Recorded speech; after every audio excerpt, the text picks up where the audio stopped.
I'm Martin Goode, and welcome to the Geekly Weekly.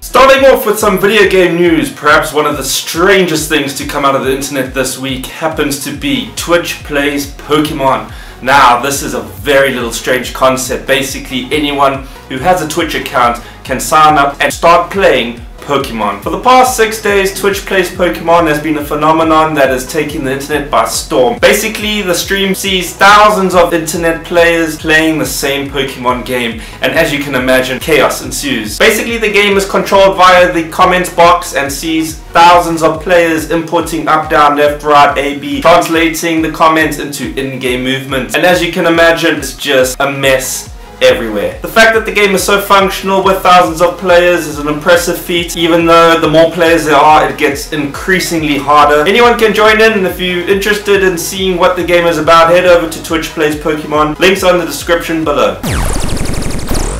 If you haven't heard about it already, Evolve from Turtle Rock Studios is dropping third quarter of this year, and it is looking fantastic. Game is a 4v1 cooperative FPS and pits 4 players against a monster. 4 of the players are your friends and the one monster is you. Now you can each take turns being the monster. The object of the game is to hunt the monster before he gets too powerful. In the beginning you have the 4 teammates hunting the monster while the monster's still weak. At the same time the monster's hunting animals and getting stronger, and then so the hunted becomes the hunter. So the point of the game is to really just kill that monster before he gets too strong and wipes out your entire team. Now it's a very interesting concept from the guys that brought us Left 4 Dead and Left 4 Dead 2. I cannot wait to get my hands on it. It is looking like the next evolution of multiplayer is right here. As you can tell from the logo, it is 4v1, which means 5 players all running around in the same arena. The game looks like it's built on the Crysis engine, so that means it's going to look absolutely fantastic, and of course next gen. The game will be dropping on PC, Xbox One and PlayStation 4 in the third quarter of this year.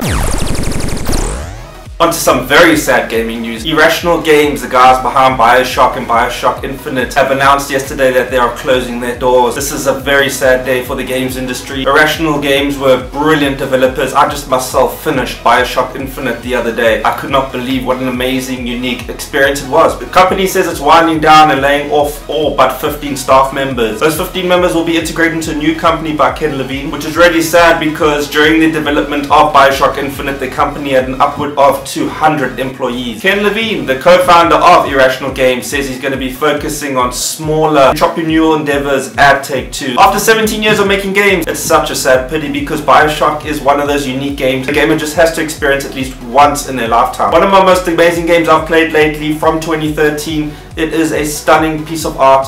You need to go and play this game. On to some Marvel news. Marvel has finally released the trailer for Guardians of the Galaxy, the next Avengers in space. Come August 1st, 2014, we will be seeing the film. The trailer looks absolutely fantastic. I'm impressed with the little tease they showed with the trailer. Rocket Raccoon looks cool. I love what they've done with Groot, even though they've made him more human-sized. Peter Quill, great casting there. He looks like he's going to be the Tony Stark of space. The film focuses on Peter Quill, aka Star-Lord, who forms an alliance with a bunch of misfits who are on the run after stealing a coveted orb. The film stars Chris Pratt, Zoe Saldana, Bradley Cooper, and Vin Diesel, along with John C. Reilly, Glenn Close, and Benicio del Toro. Is all ready for CGI Raccoon? I sure as well hope so. The link to the trailer is below. Let me know your comments and thoughts on the trailer. I'd love to know what you guys have to say about it, because who doesn't want to see a raccoon with a gun and a talking tree?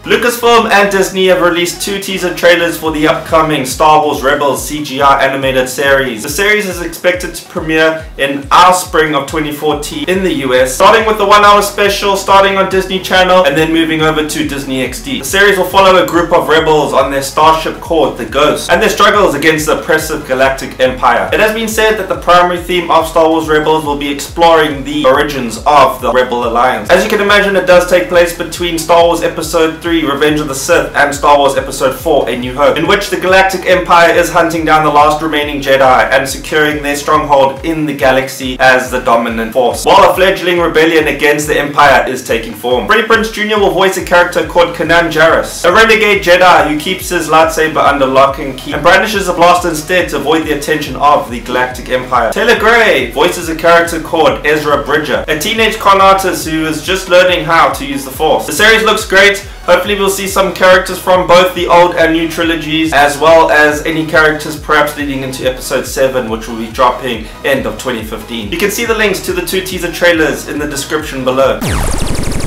And finally, we have Wolverine Cat. If you haven't seen this cute little internet video, take a look. Basically, this video explores the concepts of what would happen if your kitty cat had Wolverine claws. What did they do? Drug the kitty and lace the skeleton with adamantium? If they did, it would probably look a whole lot like this. You can watch the video to the superpowered kitty in the description below. A cat that has Wolverine claws? That's pretty awesome.